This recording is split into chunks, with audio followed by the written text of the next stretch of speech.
The GitHub Student Developer Pack provides professional tools like Copilot Pro, JetBrains IDEs, and hundreds of dollars in cloud computing credits at no cost to verified students.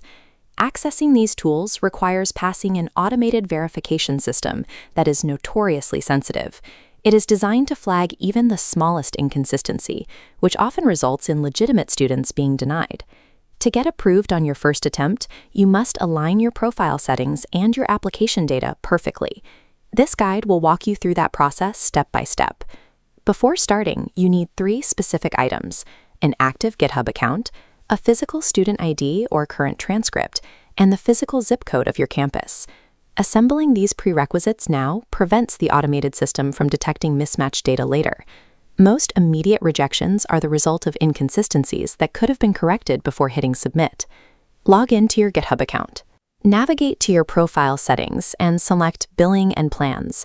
Check your physical student ID for your name as it is officially recorded.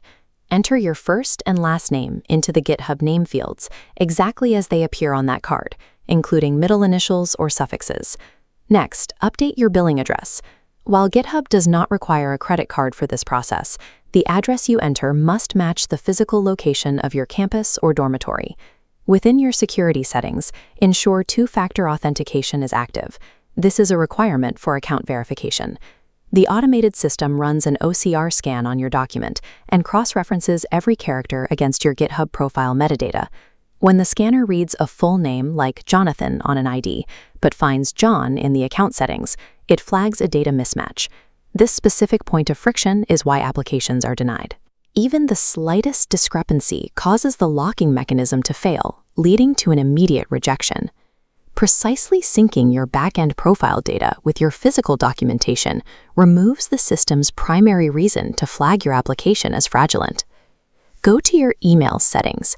If your institution provides an official academic email address, add and verify it on your account now.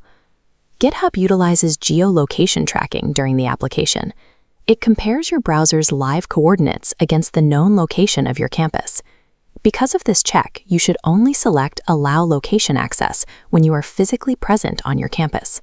For students in remote or distance learning programs, do not use a VPN or location spoofing tools.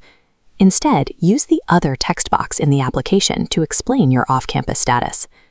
Verifying your location proves your physical proximity to the school, satisfying the secondary layer of security used to detect unauthorized proxies. Now, go to the GitHub Education portal, select the Student option, and find your school in the drop-down menu. Avoid using virtual cameras or low-resolution webcams. GitHub's image analysis filters are programmed to flag these sources as potential indicators of document manipulation. To bypass this, switch to a mobile browser and log into GitHub on your smartphone. This allows you to use your phone's high-quality rear camera for the upload. Position your ID in bright light. Keep the entire document in frame. Ensure all text is clearly legible, especially current academic enrollment dates. Submitting a high-fidelity image directly from a mobile camera avoids the image tampering filters that often block legitimate desktop-based applications. Submit your application. The portal will display immediate feedback indicating that your request is being processed. Your status may show as approved on the eligibility page, while your dashboard remains pending. This indicates the system is still synchronizing your account, a process that typically takes 3 to 5 business days. If your school does not provide academic emails, you might encounter a known interface loop that prevents submission. If this happens, contact GitHub support directly to submit your ID for a manual review. Anticipating these final administrative steps ensures you can navigate the process until it is complete.